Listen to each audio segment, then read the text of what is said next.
En août 1980, deux frères adolescents disparaissent sans laisser de traces lors d'une randonnée sur les falaises de Crozon, en Bretagne. Yann, 16 ans, et Malo, 14 ans, connaissent ces sentiers par cœur.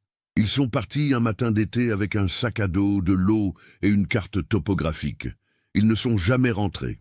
Pendant 30 ans, leur famille vit avec une question déchirante. Que s'est-il passé ce jour-là sur ces falaises battues par les vents?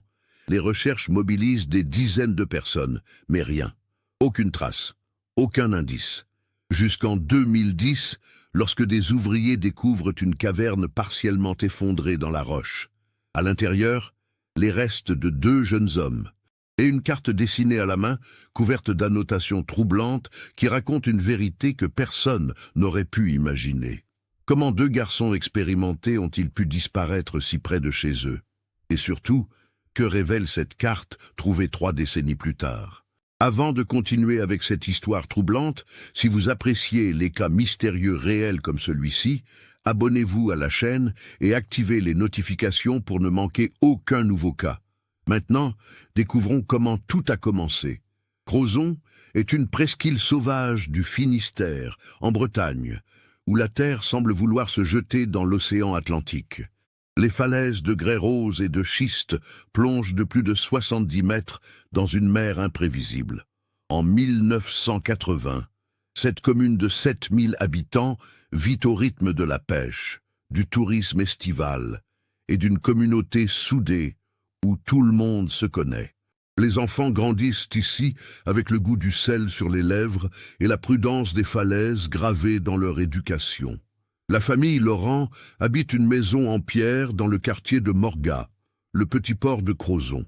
Hervé Laurent, 42 ans, est pêcheur comme son père avant lui. Chaque matin avant l'aube, il part sur son chalutier, le goéland bleu, pour ramener langoustines et barres. C'est un homme de peu de mots, taillé par le vent et le travail, avec des mains calleuses et un regard qui semble toujours scruter l'horizon. Il a transmis à ses fils son respect de la mer et sa connaissance intime de cette côte. Anaëlle Laurent, 39 ans, enseigne à l'école primaire du village. C'est une femme vive, aux cheveux châtains toujours attachés en chignon, qui adore la littérature et les promenades dans la lande. Elle a grandi à Quimper et est tombée amoureuse de Hervé lors d'une fête locale, il y a 20 ans. Leur mariage a été célébré dans la petite église de Crozon, et depuis, elle s'est fondue dans cette communauté de marins et d'artisans. Elle lit des histoires à ses élèves avec passion, et le soir, elle fait de même avec ses propres fils. Yann, l'aîné, a 16 ans en cet été 1980. C'est un garçon sérieux, responsable, qui ressemble de plus en plus à son père. Il mesure déjà 1,75 m et possède cette démarche assurée des adolescents qui se sentent bien dans leur peau. Il a les yeux gris de sa mère et la carrure de son père. Yann adore la géographie et passe des heures à étudier des cartes topographiques, rêvant de devenir géologue. Il connaît chaque sentier, chaque crique, chaque formation rocheuse de la presqu'île. Ses professeurs disent qu'il est méthodique, précis, qu'il a un sens aigu de l'orientation. Il ne se perd jamais. Malo, 14 ans, est différent. Plus petit, plus fin, avec des cheveux bruns bouclés et un sourire espiègle. Il est curieux de tout, toujours en mouvement, posant 1000 questions. Malo dessine constamment des oiseaux, des bateaux, des paysages. Il remplit des carnets entiers de ses croquis. Son rêve est de devenir illustrateur ou peut-être explorateur. Il idolâtre son frère aîné et le suit partout comme une ombre. Entre les deux garçons existe ce lien particulier qu'ont parfois les frères, une complicité silencieuse, une compréhension mutuelle qui n'a pas besoin de mots. Les Laurent ne sont pas riches, mais ils ne manquent de rien. Leur maison sent toujours le poisson frais et le pain chaud. Le dimanche, toute la famille va à la messe, puis déjeune chez les grands-parents paternels, qui habitent une ferme à l'intérieur des terres. C'est une vie simple, structurée, prévisible, une vie où rien de terrible n'est censé arriver. Cet été-là, comme tous les étés, les garçons passent leur journée dehors. Ils connaissent les dangers. Les marées qui montent vite, les rochers glissants, les falaises friables. Hervé leur a appris depuis l'enfance à respecter la nature, à toujours vérifier la météo, à ne jamais partir sans prévenir. Anaël insiste pour qu'ils emportent de l'eau et des provisions, même pour de courtes sorties. Les garçons obéissent, ils sont prudents, expérimentés, fiables. En ce début d'août 1980, la Bretagne connaît un temps inhabituellement stable. Le soleil brille presque chaque jour, ce qui est rare dans cette région où la pluie est une vieille amie. Les touristes affluent, les plages sont bondées. Mais Yann et Malo préfèrent les sentiers de falaise, loin de la foule, là où ils peuvent observer les oiseaux marins et explorer les criques inaccessibles. Le mercredi 6 août, ils annoncent à leur mère qu'ils veulent faire une grande randonnée le lendemain. Ils prévoient de partir tôt le matin, de longer les falaises jusqu'à la pointe de Penir, puis de revenir par les terres. Un circuit de 8 à 10 heures qu'ils ont déjà fait partiellement plusieurs fois. Anaël leur prépare des sandwichs au jambon, des pommes, des biscuits. Elle remplit 2 gourdes d'eau. Elle vérifie que Yann prend la carte topographique et sa boussole.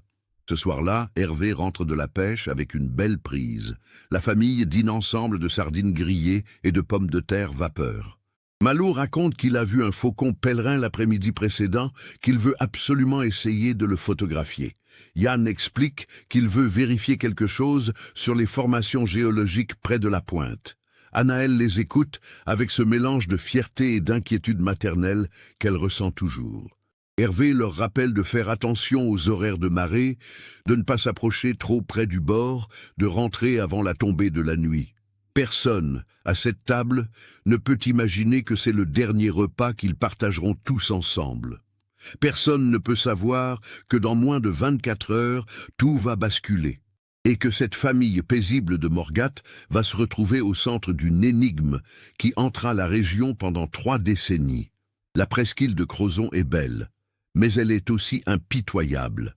Les anciennes légendes bretonnes parlent de l'Ankou, le serviteur de la mort, qui collecte les âmes des défunts. Les marins connaissent ces histoires.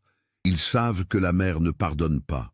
Mais en ce début août 1980, sous un ciel bleu éclatant, personne ne pense à la mort. Surtout pas 2 adolescents pleins de vie qui rêvent d'aventure et de découverte. Le jeudi 7 août 1980 commence comme une journée ordinaire. Hervé part pêcher avant 5 heures du matin. Anaël se réveille vers 6h30 et entend déjà ses fils dans la cuisine. Ils ont préparé leur sac à dos, la carte, la boussole, les provisions, 2 pulls supplémentaires car le vent peut se lever, une lampe torche, même s'ils ne prévoient pas de rentrer tard. Yann porte son jean délavé et un t-shirt bleu marine. Malo a mis son short kaki préféré et un t-shirt rouge. Tous deux ont leurs baskets de randonnée, déjà bien usées. Anaël les embrasse sur le front, comme elle le fait toujours. Elle leur rappelle de faire attention, de rester ensemble, de ne prendre aucun risque. Yann sourit de ce sourire patient qu'ont les adolescents quand leur mère s'inquiète trop. Il lui dit qu'ils seront de retour pour le dîner vers 19h au plus tard. Malo lui fait un signe de la main joyeux. Puis ils sortent dans la lumière du matin et Anaël les regarde s'éloigner dans la rue, leurs silhouettes qui disparaissent au coin de la boulangerie. C'est la dernière fois qu'elle les voit vivants. À 7h45, ce jeudi matin, Yann et Malo arrivent au début du sentier côtier qui mène vers la pointe de Penir. Plusieurs personnes les voient passer. Madame Gwen, qui arrose ses géraniums devant sa maison, leur fait un signe de la main. Monsieur Alain, le boulanger, leur a vendu 2 pains au chocolat vers 7h15 et se souvient qu'ils semblaient de très bonne humeur. Le facteur les croise sur le chemin et échange quelques mots avec eux sur la météo exceptionnelle. Ces témoignages établiront plus tard que les garçons étaient en parfaite condition physique et mentale, qu'ils ne semblaient ni inquiets ni pressés, qu'ils suivaient leur plan habituel. Rien d'anormal, rien d'inhabituel. Le sentier côtier entre Morgat et la pointe de Penir est spectaculaire mais exigeant. Il serpente le long des falaises, monte et descend constamment, offre des vues vertigineuses sur l'océan. Par endroits, le sentier passe à moins de 2 mètres du bord et il n'y a aucune barrière, aucune protection. La roche est stable en temps normal, mais après de fortes pluies ou avec le vent, des fragments peuvent se détacher. Les habitants connaissent chaque portion dangereuse, chaque passage délicat. Vers 9 heures, un couple de randonneurs allemands en vacances aperçoit 2 jeunes garçons qui correspondent à la description de Jan et Malo. Ils marchent d'un bon pas, à environ 2 kilomètres de Morgat, en direction du nord. Le couple note mentalement qu'il est agréable de voir des jeunes apprécier la nature au lieu de rester enfermés. Ils ne leur parlent pas, se contentent d'un sourire poli en se croisant. Ce sera le dernier témoignage confirmé. Entre 9 heures et 10h30, les garçons progressent le long du sentier. On peut le déduire de leur vitesse habituelle et de la distance. Ils passent probablement devant les petites criques inaccessibles, les amas de rochers sculptés par les vagues, les colonies de mouettes qui nichent dans les anfractuosités de la falaise. Le soleil est déjà haut, la température atteint 22 degrés, ce qui est chaud pour la Bretagne. Le vent est faible, orienté sud-ouest, portant l'odeur salée de l'océan. Quelque part entre la crique de Porskoubou et la pointe de Dinan, quelque chose se passe. Quelque chose qui ne laisse aucun témoin, aucun cri entendu, aucun appel au secours. La falaise continue de se dresser, impassible. La mer continue de battre les rochers en contrebas. Les oiseaux continuent leurs allers-retours incessants. Mais Yann et Malo-Laurent, eux, ne continuent pas leur chemin. À 19h15, ce soir-là, Anaëlle commence à s'inquiéter. Les garçons devaient être rentrés pour le dîner. Elle se dit qu'ils ont peut-être traîné, qu'ils ont perdu la notion du temps. À 19h45, l'inquiétude se transforme en angoisse. Elle appelle Hervé qui rentre tout juste du port. À 20h30, Hervé prend la voiture et part vers le point de départ du sentier. Il ne trouve rien. Il interroge quelques personnes, personne ne les a vus dans l'après-midi. À 21h, Hervé contacte la gendarmerie de Crozon. Le brigadier-chef Loïc Bernard, 35 ans, prend la déposition. Il connaît la famille Laurent. Il a été à l'école avec le cousin d'Hervé. Il note tous les détails, description physique des garçons, vêtements portés, équipements emportés, itinéraire prévu. Il reste calme, professionnel, mais il sait que chaque heure compte. 2 adolescents qui ne rentrent pas à la nuit tombée, en terrain de falaise, c'est une urgence. À 22 heures, alors que le crépuscule s'attarde encore dans le ciel d'été, une première équipe de recherche se forme. Des gendarmes, des pompiers, des membres de la SNSM, la Société nationale de sauvetage en mer et des volontaires du village.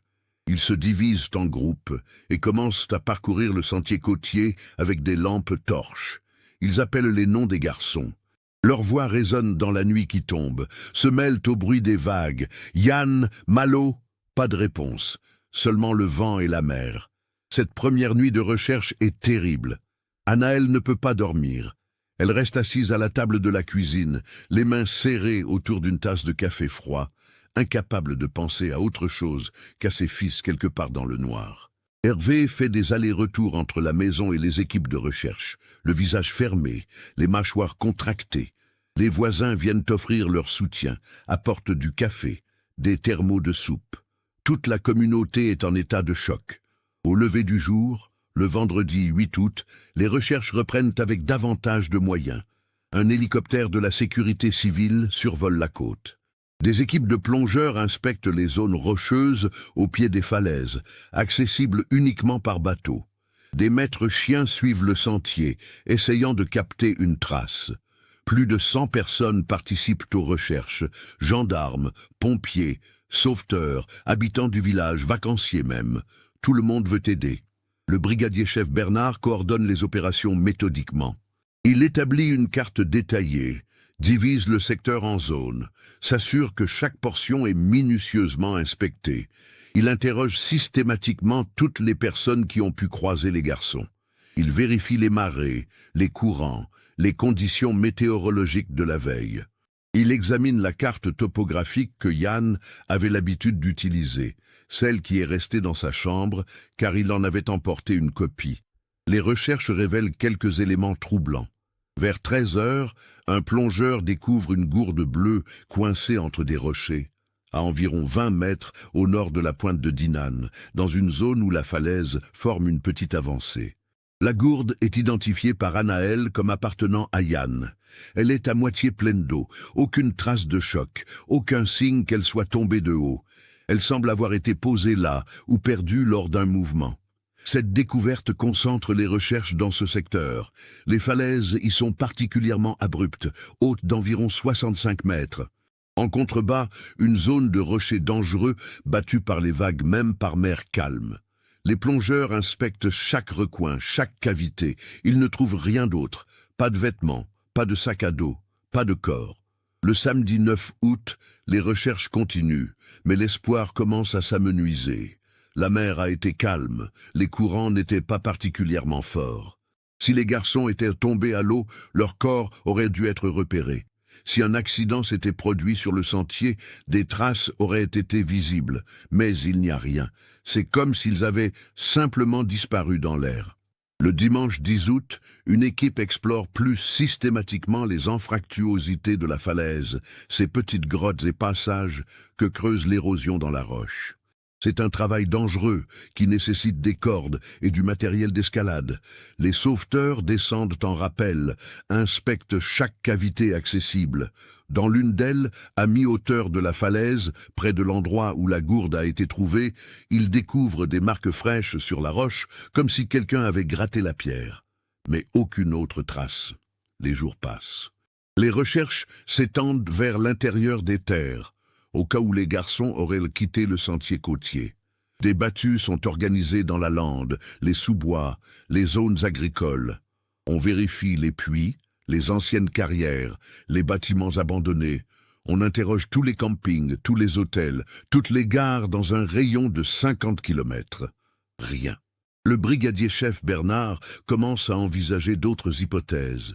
Fugue, peu probable, les garçons n'avaient aucun problème familial, aucune raison de partir. Enlèvement? Aucun témoin n'a vu de véhicule suspect, aucune demande de rançon n'est formulée. Accident suivi d'une chute en mer, avec les corps emportés au large? C'est l'hypothèse la plus vraisemblable. Mais elle ne colle pas avec tous les éléments. La gourde retrouvée dans une position étrange, l'absence totale d'autres affaires, les marques dans la cavité. 2 semaines après la disparition, les recherches actives sont progressivement réduites. Les équipes spécialisées repartent. Il ne reste plus que les gendarmes locaux qui continuent leur patrouille régulière le long de la côte. Le dossier reste ouvert, mais sans nouveaux éléments, l'enquête piétine. Anaël et Hervé vivent un cauchemar éveillé. Leur maison, autrefois pleine de vie et de rire, est devenue silencieuse comme un tombeau. Les chambres des garçons restent intactes. Anaël ne peut pas se résoudre à toucher aux affaires de ses fils. Les carnets de dessin de Malo sont encore sur son bureau. La collection de cartes topographiques de Yann est rangée soigneusement sur son étagère. Leurs lits sont faits comme s'ils allaient rentrer d'un moment à l'autre. Les mois qui suivent la disparition transforment la famille Laurent de manière irréversible. Hervé reprend la pêche, par nécessité autant que pour échapper à ses pensées. Sur son bateau, face à l'immensité de l'océan, il peut au moins se concentrer sur le travail. Mais il devient encore plus taciturne qu'avant. Il parle à peine, même à sa femme. Le soir, il s'assoit dans le salon et fixe le mur pendant des heures. Parfois, Anaël le trouve en train de pleurer silencieusement, les épaules secouées de sanglots qu'il essaie de retenir. Anaël ne retourne pas enseigner en septembre. Elle ne peut pas. L'idée de voir tous ses enfants de l'âge de ses fils lui est insupportable. Elle prend un congé longue maladie puis une disponibilité. Elle passe ses journées à faire le ménage compulsivement, à cuisiner des plats que personne ne mange, à relire les lettres et les devoirs scolaires que ses garçons ont laissés. Elle a développé une routine obsessionnelle.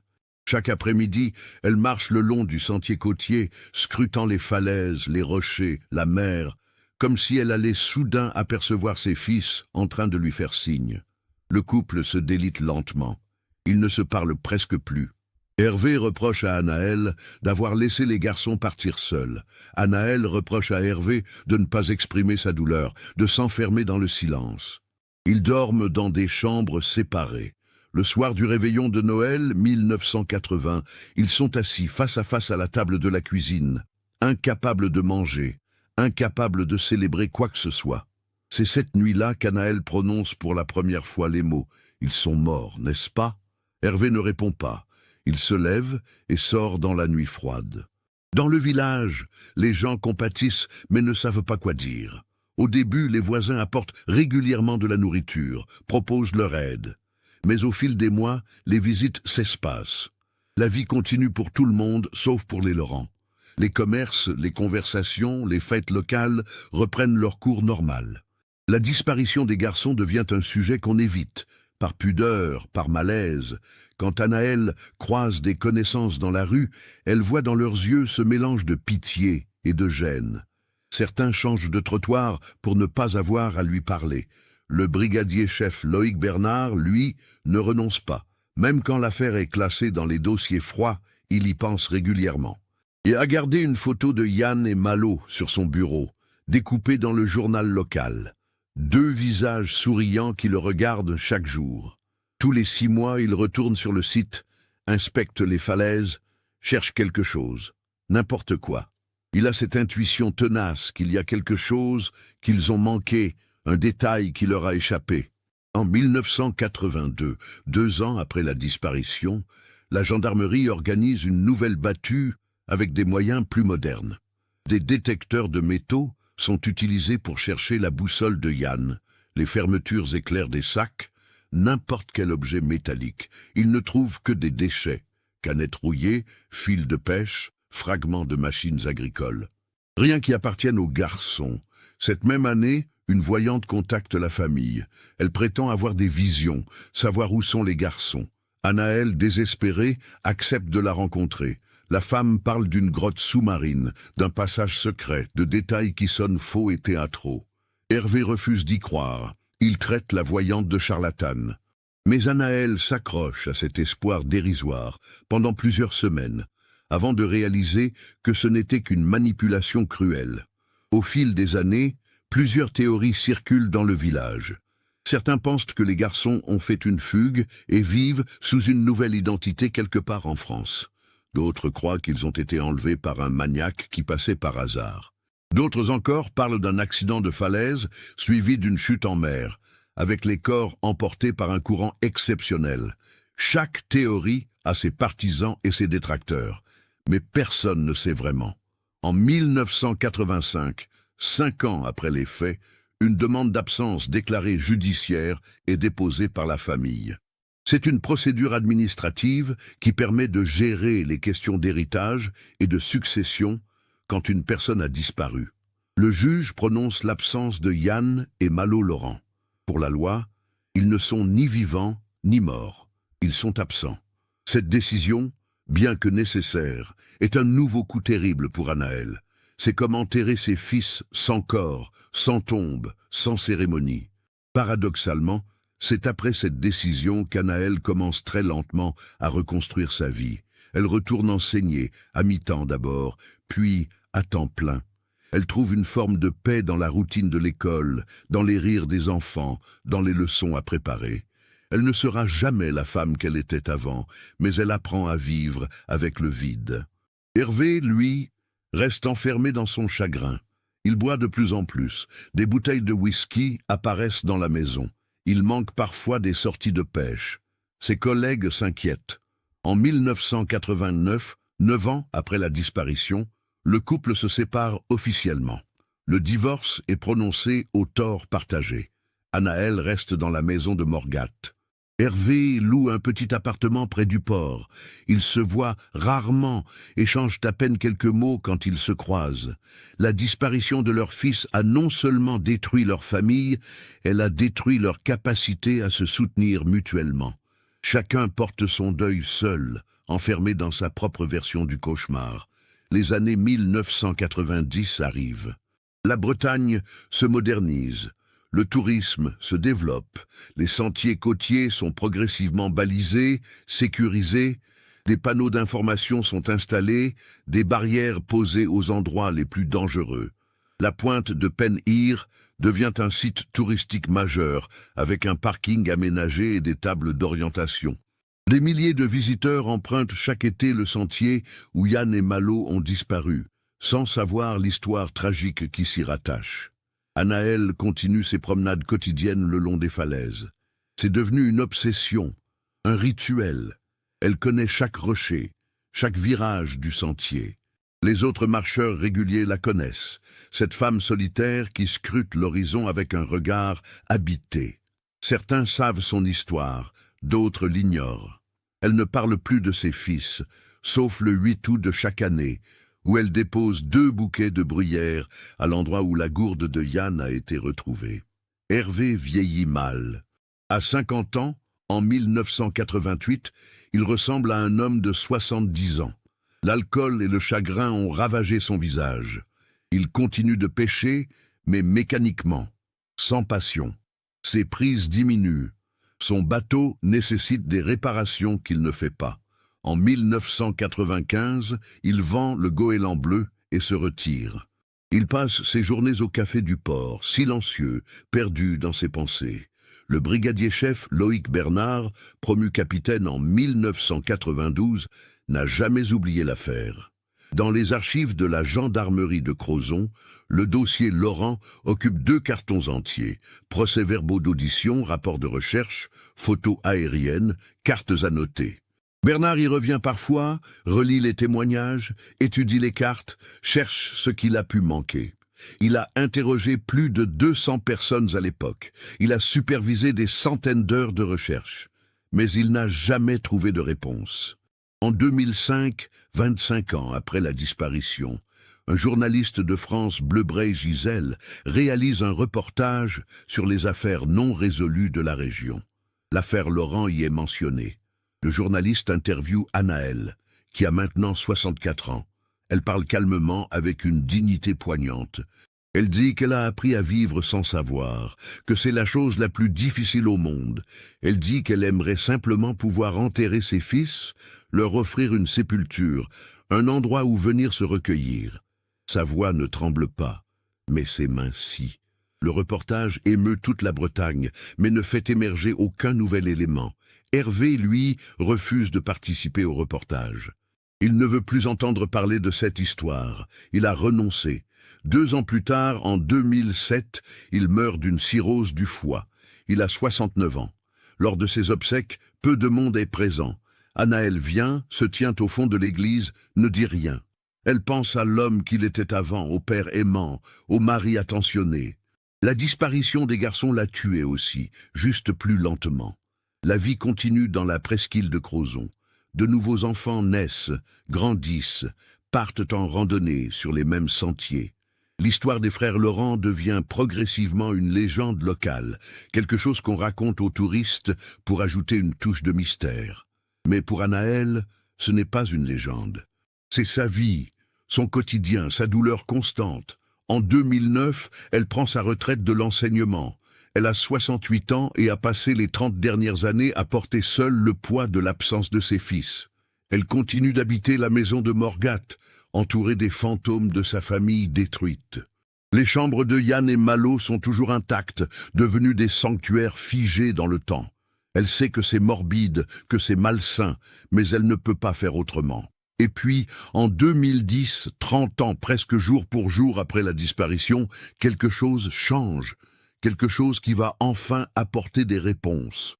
Mais ces réponses seront plus déchirantes que toutes les questions qui ont hanté Anaëlle pendant 3 décennies.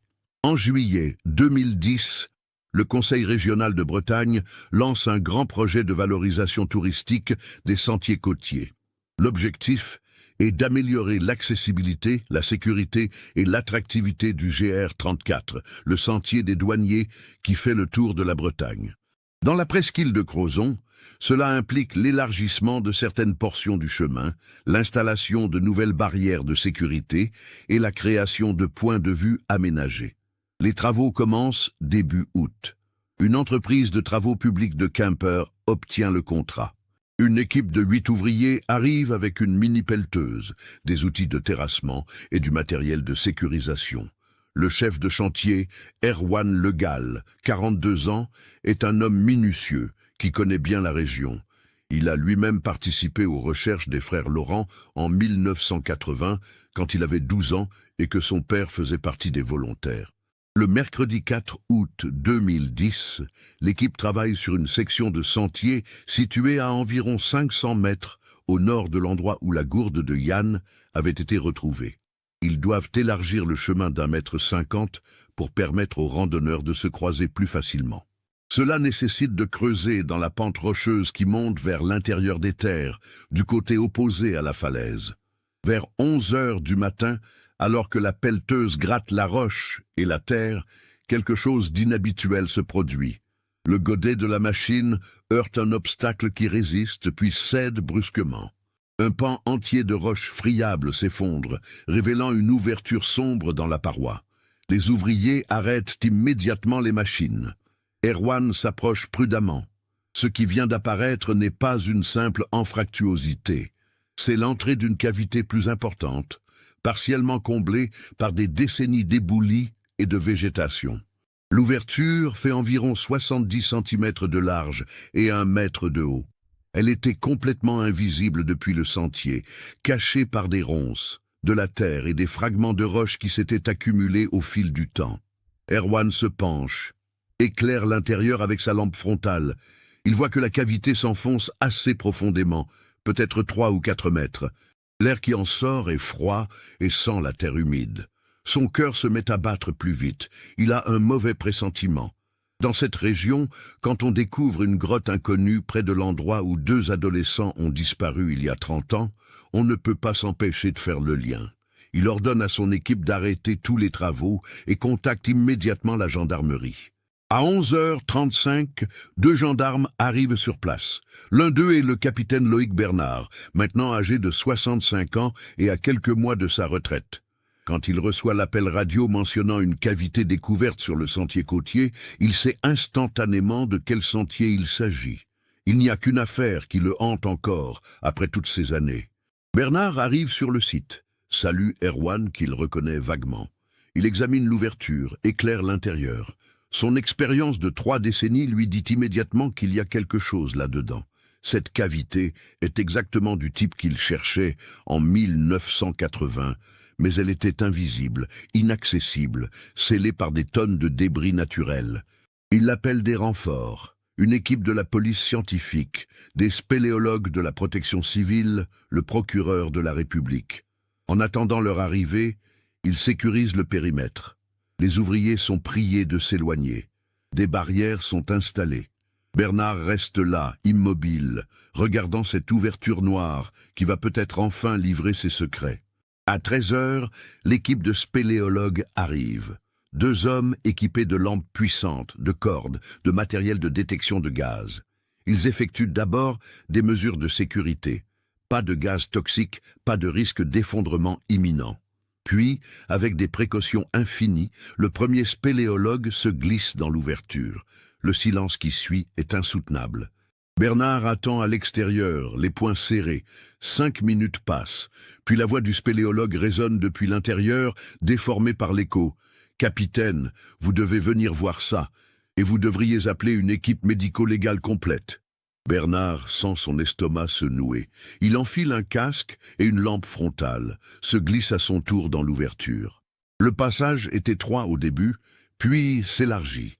Il débouche dans une cavité naturelle d'environ 4 mètres de long, 2 mètres de large et 1,80 m de haut. Une grotte formée par l'érosion, probablement depuis des milliers d'années, mais dont l'entrée s'était progressivement comblée. Au fond de cette cavité, sur le sol rocheux couvert d'une fine couche de terre et de poussière, il y a 2 corps, ou plutôt ce qu'il reste de 2 corps, après 30 ans. Des squelettes presque complets, vêtus de lambeaux de tissu décolorés. L'un porte encore un t-shirt dont on distingue vaguement la couleur rouge. L'autre est vêtu de ce qui ressemble à un jean. À côté des corps, un sac à dos en toile pourrie, une lampe torche rouillée, et quelque chose qui fait s'arrêter le cœur de Bernard. Une carte pliée, protégée par ce qui reste d'une pochette plastique. Le capitaine Bernard a vu beaucoup de scènes de crime dans sa carrière, beaucoup de morts violentes ou tragiques, mais celle-ci le touche différemment. Il reconnaît les vêtements d'après les descriptions du dossier. Le t-shirt rouge de Malo, le jean de Yann.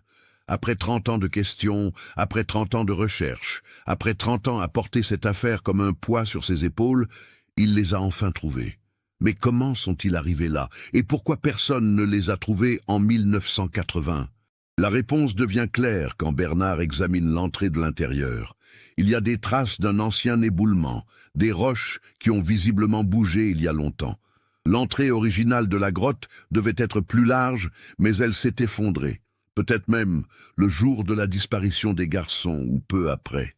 Les décennies suivantes ont continué d'accumuler débris, terre et végétation, rendant la cavité absolument invisible. L'équipe médico-légale arrive en fin d'après-midi. Des photos sont prises, chaque élément est documenté avec une précision méticuleuse.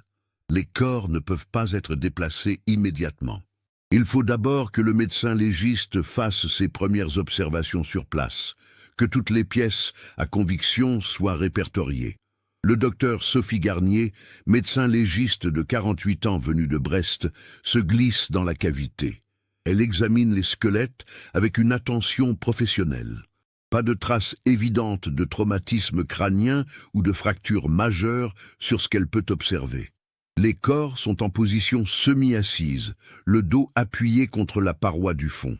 Ils semblent s'être installés là, pas être tombés brutalement. C'est en examinant l'espace autour des corps que le docteur Garnier fait une découverte cruciale. À côté du sac à dos, il y a plusieurs objets. Un canif, les restes de ce qui pourrait être des sandwichs dans un sac plastique complètement dégradé. Et surtout, cette carte dans sa pochette plastique qui a relativement bien résisté au temps. Avec des gants, avec une délicatesse infinie, elle récupère la carte. Le plastique est opaque, jauni, mais la carte à l'intérieur semble être dans un état correct. Elle ne l'ouvre pas sur place, ce serait trop risqué. Cette pièce doit être analysée en laboratoire, mais déjà, en regardant à travers le plastique translucide, elle distingue des lignes tracées à la main, des annotations, des symboles. À 18 heures, alors que le soleil commence à descendre vers l'horizon, la décision est prise de transporter les corps le lendemain matin, avec plus de lumière et plus de moyens. La scène est sécurisée, un gendarme monte la garde toute la nuit. Bernard reste sur place jusqu'à 20 heures, incapable de partir, incapable de détacher son regard de cette cavité qui a gardé son secret pendant 3 décennies. Avant de quitter les lieux, il a une tâche terrible à accomplir. Il doit prévenir Anaël Laurent. Il conduit jusqu'à Morgat, gare sa voiture devant la maison en pierre qu'il connaît si bien. Il frappe à la porte. Quand Anaël ouvre, elle le reconnaît immédiatement malgré les années. Son visage change instantanément. Elle sait. Avant même qu'il parle, elle sait. « Vous les avez trouvés », dit-elle. « Ce n'est pas une question. C'est une affirmation, prononcée d'une voix blanche. » Bernard hoche la tête. « Oui, Madame Laurent, nous avons trouvé Yann et Malo. » Anaël ne s'effondre pas. Elle ne pleure pas. Elle reste debout dans l'embrasure de sa porte, les mains agrippées au chambranle, et hoche lentement la tête. Après un long silence, elle demande « Où ?» Bernard lui explique. La cavité, l'éboulement, le fait que c'était absolument invisible. Il lui dit que les corps vont être transportés à Brest pour des analyses complètes, qu'elle pourra les voir si elle le souhaite, qu'il y aura probablement des réponses sur ce qui s'est passé. 30 ans, murmure Anaël.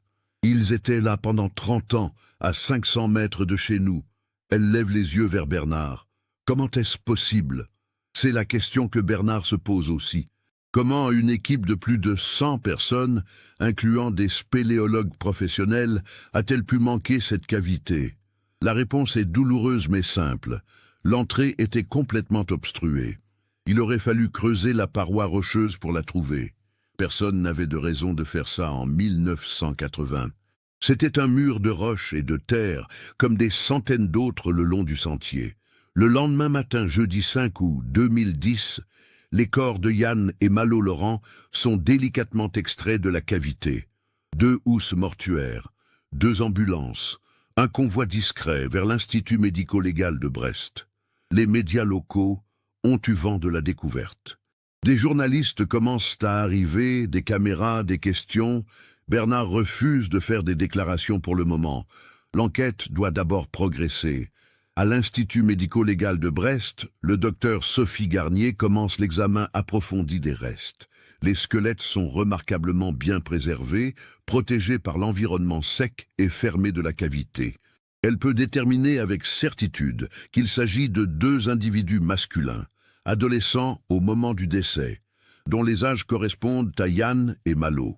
Les analyses ADN seront effectuées pour confirmation absolue, mais il n'y a guère de doute. L'examen ne révèle aucune fracture récente, aucun traumatisme violent, pas de coup à la tête, pas de chute mortelle. Les côtes sont intactes, les membres sont en position naturelle. Tout indique que les garçons étaient vivants lorsqu'ils sont entrés dans la cavité et qu'ils n'ont pas subi de violence extérieure. La cause du décès devient alors évidente: hypothermie et déshydratation. Les garçons se sont retrouvés piégés dans cette cavité, incapables d'en sortir, et sont morts d'exposition et de soif. C'est une mort lente, terrible, consciente. Le docteur Garnier a vu beaucoup de choses dans sa carrière, mais l'idée de 2 adolescents mourant lentement dans le noir, sachant que leurs parents les cherchent à quelques centaines de mètres, lui donne la nausée. Mais comment sont-ils entrés là, et pourquoi n'ont-ils pas pu sortir? C'est là que la carte devient cruciale. Au laboratoire de la police scientifique, des experts en documents anciens travaillent sur la carte retrouvée. La pochette plastique est délicatement ouverte. À l'intérieur, une carte topographique de la presqu'île de Crozon, identique à celle que Yann utilisait. Mais celle-ci est couverte d'annotations manuscrites tracées au stylo bile bleu. La première chose qui frappe les enquêteurs, c'est qu'il y a 2 écritures différentes. L'une est soignée, régulière, avec des lettres bien formées. L'autre est plus tremblante, moins assurée. Les graphologues confirment rapidement, l'écriture soignée correspond au devoir scolaire de Yann conservé dans le dossier. L'écriture tremblante est celle de Malo. Sur la carte, plusieurs éléments sont à noter. Il y a le tracé de leur itinéraire prévu, marqué au stylo rouge. Il y a aussi un cercle autour de la zone où ils ont finalement été retrouvés, avec une annotation de Yann, entrée grotte, 9h50, jeudi 7 août 80. Mais c'est ce qui est écrit au dos de la carte qui fait se glacer le sang des enquêteurs. Des phrases, des notes, datées et signées. Un journal improvisé de leurs dernières heures. Jeudi 7 août, 10h15. Yann. Nous avons trouvé une grotte cachée dans la falaise. L'entrée était difficile à voir, couverte de ronces. Malo voulait l'explorer. Je lui ai dit non d'abord, mais il insistait. On est entré. C'est grand à l'intérieur, comme une petite pièce. On entend la mer en contrebas. Jeudi 7 août, 10h45. Malo, Yann dessine la grotte. Moi je dessine les oiseaux qu'on voit par l'entrée. C'est frais ici, ça fait du bien après la chaleur du sentier. Jeudi 7 août, 11h10. Yann. On allait partir quand on a entendu un grondement terrible. Des roches sont tombées.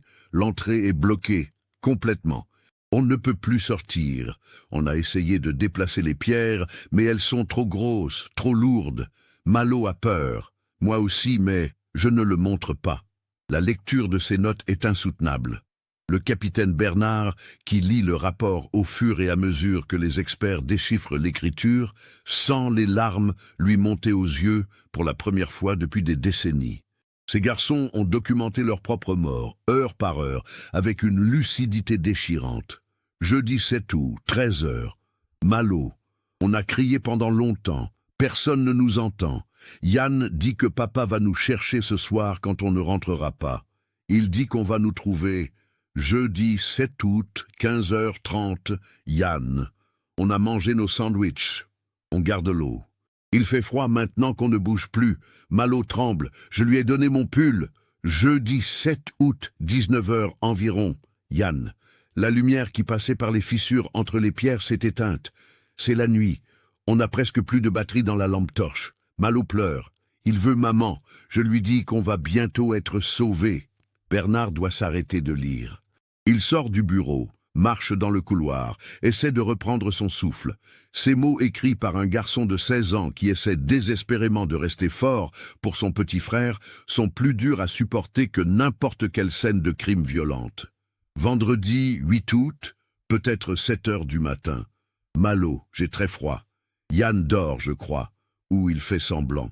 On a bu toute l'eau cette nuit. J'ai tellement soif. J'entends des hélicoptères dehors. Ils nous cherchent. On a crié encore, mais nos voix sont faibles maintenant. Vendredi 8 août, midi peut-être. Yann. On entend des voix au loin. Des gens qui appellent nos noms. J'ai crié jusqu'à ne plus avoir de voix. Malo aussi. Mais des roches sont trop épaisses. Ils ne nous entendent pas. Ils sont si proches. Si proches. Pourquoi ils ne nous trouvent pas? Les notes deviennent plus espacées, plus difficiles à lire. L'écriture se dégrade. Les mains tremblaient trop. Vendredi soir. Yann. Malo ne parle presque plus. Il a bu sa propre urine ce matin. Moi aussi. J'ai tellement froid que je ne sens plus mes pieds. Maman, papa, je suis désolé. On n'aurait pas dû entrer dans cette grotte. Samedi, Malo. Yann dit que c'est samedi, je ne sais plus. Je veux juste dormir. Yann me tient contre lui pour me réchauffer. Je l'aime. Dis à maman que je l'aime. Samedi soir, peut-être? Yann. Malo dort beaucoup. Je crois qu'il va mal. Très mal. Je ne sais pas quoi faire. S'il vous plaît, trouvez-nous. S'il vous plaît. Il y a encore quelques notes, de plus en plus courtes, de plus en plus illisibles. La dernière est de Yann, datée simplement dimanche ou lundi, je ne sais plus. Malo est mort cette nuit. Il s'est endormi contre moi et il ne s'est pas réveillé. Je suis seul maintenant. J'ai froid. J'ai tellement soif. Maman, papa, Malo et moi, on vous aime. Pardonnez-nous. On voulait juste explorer. On ne savait pas. Je vais rester avec Malo. Je ne vais pas le laisser seul. C'est la dernière note. Après ça, il n'y a plus rien. Yann Laurent, 16 ans, est mort seul dans le noir, à côté du corps de son frère, après avoir tenu 3 ou 4 jours. Les analyses médico-légales confirment que les 2 squelettes ont été trouvés l'un contre l'autre, Yann ayant visiblement essayé de protéger Malo jusqu'à la fin. Quand ces informations sont communiquées à Anaëlle, elle s'effondre. Littéralement. Elle tombe à genoux dans son salon et hurle. Un hurlement qui semble ne jamais devoir s'arrêter, qui contient 30 ans de douleur, de questions, d'espoir torturé. Sa sœur, venue de Quimper pour la soutenir, la prend dans ses bras et pleure avec elle. Pendant 3 jours, ils étaient là. Pendant 3 jours, pendant que des centaines de personnes les cherchaient, pendant que des hélicoptères survolèrent la zone, pendant que des équipes criaient leur nom, ils étaient là, à quelques centaines de mètres, vivants, appelant au secours. Et personne ne les a entendus. L'affaire fait la une de tous les journaux bretons. France Bleu, Ouest France, Le Télégramme, tous relatent la découverte et la terrible histoire révélée par la carte. L'émotion est immense. Des gens qui ne connaissaient pas les Laurent pleurent en lisant l'histoire. Les messages de soutien affluent de toute la France. Mais au-delà de l'émotion, des questions surgissent. Pourquoi cette cavité n'a-t-elle pas été trouvée en 1980 ? Le capitaine Bernard doit répondre aux journalistes, aux supérieurs, aux critiques. Il explique patiemment. L'entrée était complètement obstruée. Invisible, impossible à détecter sans équipement sophistiqué de détection. Les recherches ont été menées avec les moyens de l'époque, qui étaient déjà considérables. Aucune faute n'a été commise. C'est juste une tragique fatalité. Des experts en géologie sont consultés. Ils confirment que l'éboulement qui a piégé les garçons était un phénomène naturel, probablement déclenché par la chaleur inhabituelle qui avait dilaté certaines fissures dans la roche. Cela aurait pu se produire n'importe quand, mais c'est arrivé exactement au moment où 2 adolescents exploraient la cavité. Une coïncidence terrible, un alignement tragique de circonstances. Le 17 août 2010, les analyses ADN confirment officiellement l'identité des corps. Ce sont bien Yann et Malo Laurent. Le procureur classe l'affaire comme mort accidentelle. Il n'y a pas eu de crime, pas de négligence, juste un accident tragique. Les obsèques sont fixées au 28 août, jour anniversaire de la naissance de Malo. Toute la ville de Crozon se presse dans l'église. Des centaines de personnes qui ne pouvaient pas entrer restent dehors, formant une haie silencieuse. Anaëlle, vêtue de noir, entre dans l'église, au bras de sa sœur. Elle marche jusqu'aux 2 cercueils blancs. pose ses mains sur chacun d'eux et reste ainsi pendant de longues minutes, immobile.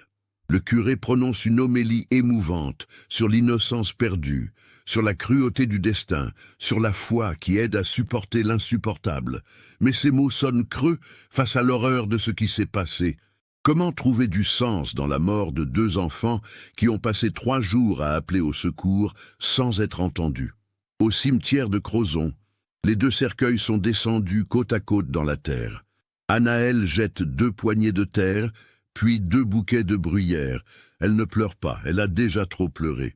Elle reste là, debout devant les tombes, tandis que les gens défilent pour lui présenter leurs condoléances. Elle serre des mains, hoche la tête, murmure des remerciements. Mais son regard est vide, perdu quelque part dans un endroit où personne ne peut la rejoindre. Après les funérailles, elle retourne chez elle. Pour la première fois en 30 ans, elle entre dans les chambres de ses fils et commence à ranger leurs affaires. Elle ne peut plus vivre avec ces sanctuaires. Maintenant qu'elle sait ce qui s'est passé, maintenant qu'elle a pu enterrer ses enfants, elle doit essayer de continuer à vivre, si c'est encore possible. 1 mois après les funérailles, en septembre 2010, le capitaine Loïc Bernard prend sa retraite. Sa dernière affaire a été celle qui l'a hanté pendant toute sa carrière. Il a trouvé les réponses, mais ces réponses ne lui apportent aucune paix.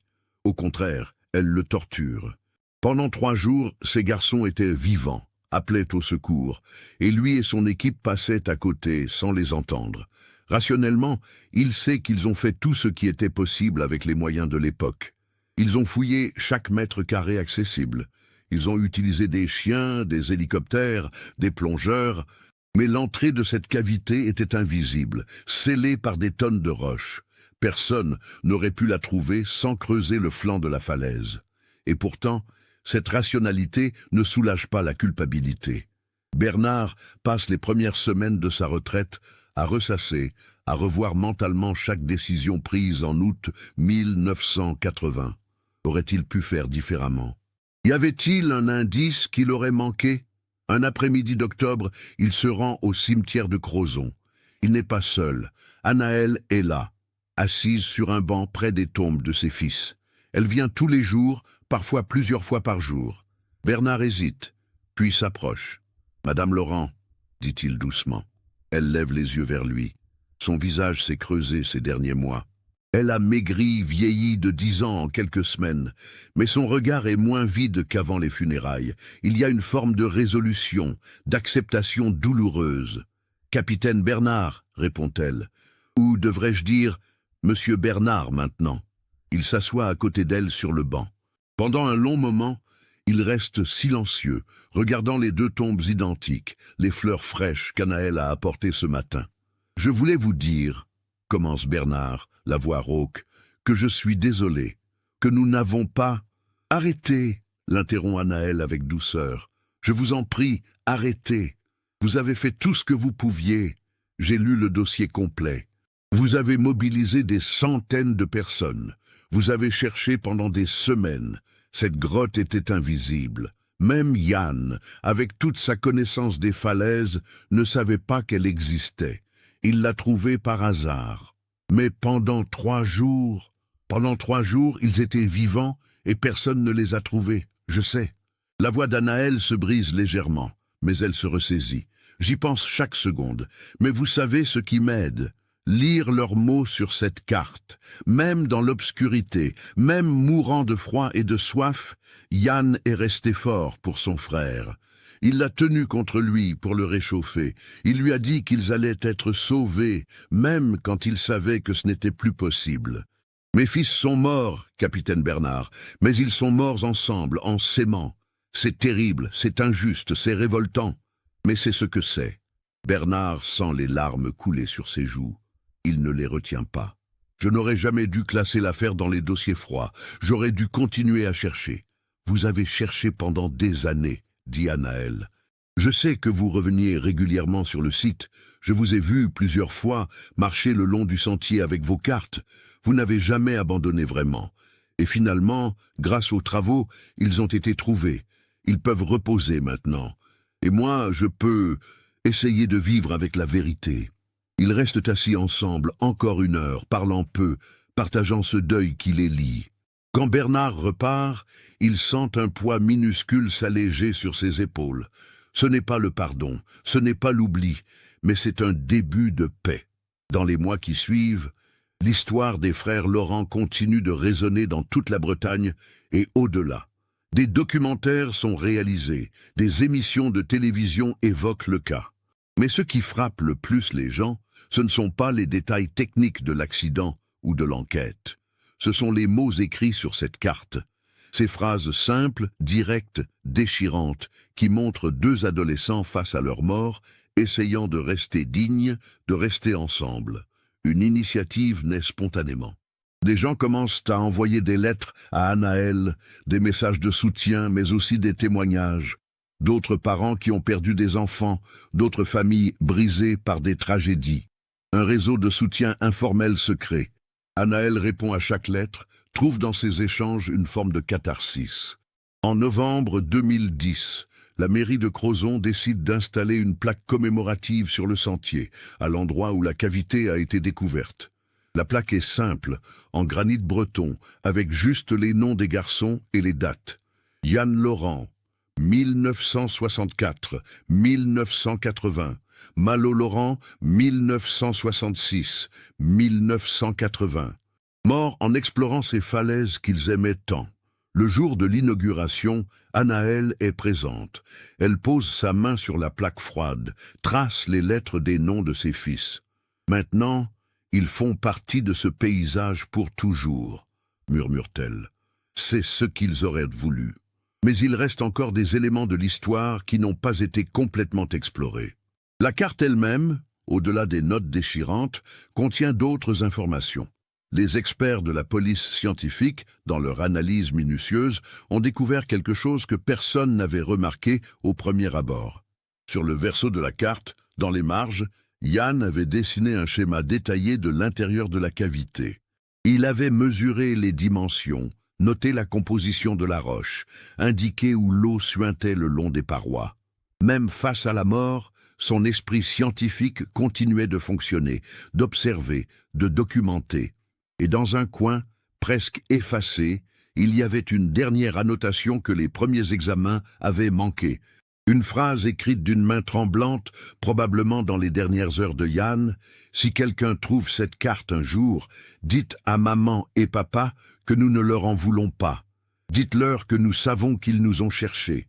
Dites-leur que nous les aimons. » Quand cette phrase est révélée à Anaël, en décembre 2010, elle s'assoit dans son salon, la photocopie de la carte entre les mains, et pleure comme elle n'a pas pleuré depuis les funérailles. Mais ce ne sont pas seulement des larmes de chagrin, ce sont aussi des larmes de reconnaissance, de soulagement. Ses fils, même dans leurs derniers moments, pensaient à elle et à Hervé. Il ne les blâmait pas, il les aimait. Elle se rend au cimetière où Hervé est enterré, à quelques rangées seulement de ses fils. Elle s'agenouille devant sa tombe et lui parle pour la première fois depuis sa mort. « Tu entends, Hervé? Il ne nous en voulait pas. Il savait qu'on les aimait. Tu peux te reposer maintenant. Tu peux arrêter de te sentir coupable. » L'hiver 2010-2011 est rude en Bretagne. Les tempêtes se succèdent, la mer est déchaînée. Anaël reste chez elle la plupart du temps, lisant, écrivant. Elle a commencé un journal où elle note ses pensées, ses souvenirs de Yann et Malo quand ils étaient petits, les moments de joie et de rire. Elle veut se souvenir de leur vie, pas seulement de leur mort. En mars 2011, un chercheur en géologie de l'Université de Rennes contacte Anaël.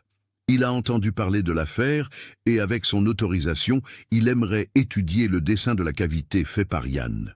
La jeune victime avait réalisé un travail remarquablement précis, digne d'un géologue professionnel. Le chercheur voudrait savoir si Anaël accepterait que ce dessin soit utilisé dans un cours universitaire, comme exemple de l'importance de l'observation scientifique, même dans les circonstances les plus extrêmes. Anaël accepte. L'idée que le travail de Yann, ses dernières observations, puisse servir à enseigner quelque chose à de futurs géologues lui plaît. C'est une forme de legs, une manière pour son fils de continuer à exister dans le monde. Le printemps arrive, les falaises se couvrent de fleurs sauvages, les oiseaux marins reviennent nicher dans les anfractuosités de la roche. La vie continue, imperturbable, indifférente aux tragédies humaines. Anaëlle reprend ses promenades quotidiennes sur le sentier côtier. C'est difficile, surtout quand elle passe devant la plaque commémorative, mais c'est aussi nécessaire. Elle ne peut pas laisser la peur et le chagrin la chasser de ces lieux que ses fils aimaient tant. Un matin d'avril, alors qu'elle marche près de la pointe de Penhir, elle rencontre Erwan Le Gall, le chef de chantier dont la pelleteuse a découvert la cavité. Il marche avec son chien, un vieux labrador au poil grisonnant. Ils se reconnaissent et s'arrêtent. « Madame Laurent, » dit Erwan mal à l'aise, « je ne sais pas si je vous ai dit. Je suis désolé que ce soit nous qui... » « Ne soyez pas désolé, » répond Anaëlle fermement. « Vous m'avez offert le plus beau cadeau possible, des réponses. Pendant 30 ans, je ne savais pas. Maintenant, je sais. C'est terrible, mais c'est mieux que l'incertitude. » Erwan hoche la tête soulagé. « J'ai pensé à vos fils tous les jours depuis qu'on les a trouvés. J'avais 12 ans quand ils ont disparu. Je me souviens de Yann, il était dans la classe au-dessus de la mienne à l'école. Il m'avait aidé une fois avec un devoir de géographie. »« C'était lui, » sourit Anaëlle tristement, toujours prêt à aider. Il adorait la géographie, les cartes, comprendre le monde. Ils marchent ensemble pendant un moment, parlent de leurs souvenirs, de la Bretagne, de la mer. C'est une conversation simple, ordinaire, et c'est exactement ce dont Anaëlle a besoin. Les années passent, 2012, 2013, 2014. L'histoire des frères Laurent devient progressivement une partie de l'histoire locale, quelque chose qu'on raconte aux nouveaux arrivants, aux touristes curieux. La plaque commémorative sur le sentier est devenue un lieu de recueillement. Des gens y déposent régulièrement des fleurs, des petits cailloux, des messages. Anaëlle continue de vivre à Crozon. Elle a maintenant 73 ans. Ses cheveux sont complètement blancs, son dos s'est voûté, mais ses yeux ont retrouvé une certaine clarté. Elle a repris l'enseignement quelques années après la découverte des corps, à temps partiel d'abord, puis à temps plein, jusqu'à sa retraite définitive, en 2012. Les enfants l'adorent. Elle leur raconte des histoires, leur apprend à observer la nature, à respecter la mer et les falaises. Elle ne parle jamais de Yann et Malo à l'école. C'est son jardin secret, son deuil privé. Mais le soir, chez elle, elle regarde les albums photos, relit les lettres, touche les objets qui leur ont appartenu. Elle a créé un petit hôtel dans son salon. Les photos des garçons, encadrées, entourées de bougies. Ce n'est pas morbide, c'est vivant. C'est sa façon de garder leur mémoire présente. En 2015, 35 ans après la disparition, France 3 Bretagne réalise un documentaire complet sur l'affaire. Le réalisateur, un homme sensible d'une quarantaine d'années, passe plusieurs semaines à Crozon. Il interviewe Anaëlle, le capitaine Bernard à la retraite, Erwan Le Gall, le docteur Sophie Garnier. Il filme les falaises, le sentier, la plaque commémorative. Il obtient l'autorisation de montrer des extraits des notes écrites sur la carte, lues par un acteur. Le documentaire s'intitule « 3 jours dans le noir, l'affaire des frères Laurent ». Il est diffusé un soir de novembre 2015 et touche profondément les téléspectateurs. Ce n'est pas un documentaire sensationnaliste, c'est un récit sobre, respectueux, qui montre la tragédie dans toute sa complexité. L'innocence des garçons, le dévouement des sauveteurs, la souffrance de la famille et finalement la résilience humaine face à l'insupportable. Après la diffusion, Anaëlle reçoit des centaines de lettres. Des gens de toute la France lui écrivent pour exprimer leur émotion, leur admiration pour sa force, leur compassion. Elle répond à chacune, comme elle l'a toujours fait. Ces échanges sont devenus une partie essentielle de sa vie, une façon de transformer sa douleur en quelque chose de constructif. En 2016, elle crée officiellement une association, Yann et Malo Laurent, pour la sécurisation des sentiers côtiers. L'objectif est de collecter des fonds pour améliorer la signalisation et la sécurité des sentiers de randonnée en Bretagne, pour éviter que d'autres familles vivent ce qu'elle a vécu. L'association organise des événements, des conférences, des collectes de fonds. Elle travaille avec la région, les communes, les associations de randonneurs. Le projet phare de l'association est ambitieux. créé une application mobile gratuite qui cartographie tous les sentiers côtiers bretons, indique les zones dangereuses, donne des conseils de sécurité et surtout permet aux randonneurs de signaler leur position en temps réel à leurs proches. Si cette application avait existé en 1980, si Yann et Malo avaient pu envoyer leur position GPS, ils auraient peut-être été trouvés à temps. L'application est développée avec l'aide de bénévoles, d'informaticiens, de cartographes. Elle est lancée en avril 2017 et téléchargée par des milliers de personnes dès les premiers mois. Les retours sont enthousiastes. Des randonneurs écrivent pour dire qu'ils se sentent plus en sécurité, que leurs familles sont rassurées. C'est exactement ce qu'Anaël espérait. Le capitaine Bernard, maintenant âgé de 72 ans, devient le parrain de l'association. Il participe aux événements, donne des conférences sur l'importance de la prévention et de la préparation avant de partir en randonnée. Il raconte l'histoire de Yann et Malo, pas pour faire pleurer, mais pour éduquer. Ces garçons étaient prudents, expérimentés, bien équipés, explique-t-il. Mais un accident peut arriver à n'importe qui. C'est pourquoi il faut toujours dire où on va quand on compte rentrer et idéalement partager sa position en temps réel. En 2018, l'association finance l'installation de bornes d'urgence le long des sentiers côtiers les plus fréquentés. Ces bornes, espacées d'environ 1 kilomètre, permettent d'appeler directement les secours en cas de problème. Chaque borne porte une petite plaque, en mémoire de Yann et Malo Laurent, morts en août 1980. Randonnée en sécurité. Anaël assiste à l'inauguration de chaque borne. C'est épuisant pour elle, à son âge. Mais c'est aussi profondément satisfaisant. La mort de ses fils n'a pas été vaine. Elle a conduit à des changements concrets qui sauveront peut-être des vies. C'est tout ce qu'elle pouvait espérer. En 2019, un événement inattendu se produit. Une jeune femme de 28 ans, Sophie Leroux, contacte Anaël. Sophie est randonneuse professionnelle, guide de montagne et grande utilisatrice de l'application créée par l'association.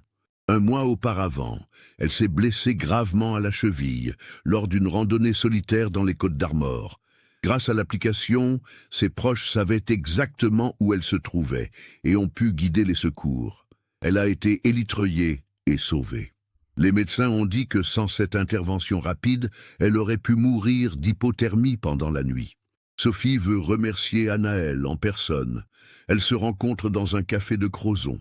Sophie, encore en béquille, serre longuement Anaël dans ses bras. « Vos fils m'ont sauvé la vie », dit-elle en pleurant. « Je sais que ça semble étrange, mais c'est vrai. Sans leur histoire, sans votre association, sans cette application, je ne serais pas là. » Anaël pleure aussi, mais ce sont des larmes différentes de celles qu'elle a versées pendant tant d'années. Ce sont des larmes de gratitude, de sens retrouvé. « Merci », murmure-t-elle. « Merci de me dire ça. Vous ne savez pas ce que ça représente pour moi. » Cette rencontre est un tournant pour Anaël. Elle réalise que la tragédie de ses fils peut avoir un impact positif, peut changer des choses, peut sauver des vies. Ce n'est pas une consolation, rien ne pourra jamais compenser leur perte, mais c'est quelque chose. C'est un legs, un héritage. En 2020, Anaël a 79 ans. La pandémie de Covid-19 bouleverse le monde, mais elle, dans sa maison de Morgat, continue sa routine. Elle marche le long des falaises, moins loin qu'avant, plus lentement, mais elle marche. Elle visite les tombes de ses fils chaque dimanche. Elle correspond avec les membres de l'association, maintenant principalement par email, grâce à sa petite nièce qui lui a appris à utiliser un ordinateur. Un après-midi de septembre 2020, alors qu'elle se repose sur son banc habituel, près des tombes, une famille s'approche. Un couple et 2 jeunes garçons, peut-être 14 et 16 ans. Les parents semblent hésitants, mais les garçons s'avancent directement vers Anaël. « Madame Laurent ?» demande l'aîné poliment. « Oui, c'est moi », répond Anaël, surprise. « On voulait juste vous dire merci », dit le plus jeune. « On a utilisé votre application hier pendant notre randonnée. Nos parents étaient vraiment rassurés de pouvoir voir où on était. Et on a lu l'histoire de Yann et Malo sur le site de l'association, ajoute l'aîné. C'était vraiment triste. On est désolé pour ce qui leur est arrivé. » Anaël sourit, les yeux embués. « Merci les garçons. Faites attention à vous quand vous randonnez et prenez soin de vos parents. Après leur départ, Anaëlle reste longtemps assise, regardant les tombes de ses fils. Vous voyez, murmure-t-elle, vous continuez à aider les gens. Même après tout ce temps, je suis tellement fier de vous. L'association continue son travail. En 2021, elle a financé plus de 50 bornes d'urgence. L'application a été téléchargée plus de 100 000 fois et au moins 7 personnes ont confirmé avoir été sauvées grâce à elle. C'est un succès qui dépasse tout ce qu'Anaëlle avait imaginé. En 2022, 42 ans après la disparition, Anaëlle Laurent a 81 ans. Sa santé décline doucement. Elle a des problèmes cardiaques, de l'arthrite, la fatigue d'une vie longue et difficile. Mais son esprit reste vif, sa détermination intacte. Elle sait qu'elle n'a plus beaucoup de temps, mais elle a fait ce qu'elle devait faire. Elle a transformé sa tragédie en quelque chose d'utile. Elle a honoré la mémoire de ses fils de la meilleure façon possible. Par une chaude journée d'août 2022, exactement 42 ans après le jour où Yann et Malo sont partis pour leur dernière randonnée, Anaëlle fait une promenade le long du sentier côtier. Elle s'arrête devant la plaque commémorative, comme elle le fait toujours. Elle pose sa main sur le granit froid, trace les noms gravés. « Yann, Malo, mes bébés », murmure-t-elle. « J'ai fait de mon mieux. J'espère que vous êtes fiers de moi. J'espère que là où vous êtes, vous savez que votre histoire a changé des choses, que vous n'êtes pas morts pour rien. » Le vent souffle doucement depuis la mer, portant l'odeur du sel et des algues. Les mouettes tournent dans le ciel bleu. Les vagues battent les rochers en contrebas, comme elles l'ont fait pendant des millions d'années, comme elles continueront de le faire longtemps après que tous les humains auront disparu. La falaise est toujours là, impassible, gardienne de ses secrets et de ses tragédies. Anaëlle reste debout un long moment, le regard perdu vers l'horizon. Puis elle se retourne et reprend lentement le chemin de sa maison. Derrière elle, le soleil commence à descendre vers la mer, projetant des ombres longues sur le sentier. Mais elle ne regarde pas en arrière. Elle a appris, au cours de ces 42 années, qu'on ne peut pas vivre en regardant constamment en arrière. Il faut avancer un pas après l'autre, porter son chagrin avec dignité et essayer de trouver du sens même dans l'insensé. Les frères Laurent ne sont jamais revenus de leur randonnée en août 1980. Mais leur histoire, elle, continue de vivre, dans les bornes d'urgence installées le long des sentiers, dans l'application que des milliers de randonneurs utilisent chaque jour, dans les vies sauvées grâce aux leçons tirées de leur tragédie, et dans le cœur de leur mère qui a transformé 42 ans de douleur en quelque chose qui ressemble presque à de l'espoir. Cette histoire nous montre la fragilité de la vie et l'importance de chaque précaution que nous prenons. 2 garçons prudents et expérimentés ont perdu la vie à cause d'un accident imprévisible. Mais leur disparition a conduit à des changements qui sauvent maintenant des vies. Qu'en pensez-vous? Avez-vous remarqué les détails qui rendaient cette issue inévitable? Partagez vos réflexions dans les commentaires. Si cette histoire vous a touché et que vous appréciez ce type d'enquête approfondie sur des cas réels, n'oubliez pas de vous abonner à la chaîne et d'activer les notifications. Laissez votre like si ce récit vous a marqué et partagez-le avec quelqu'un qui s'intéresse aussi aux mystères résolus. N'oubliez jamais, quand vous partez en randonnée, prévenez toujours quelqu'un de votre itinéraire et de votre heure de retour prévue. C'est peut-être ce qui fera la différence.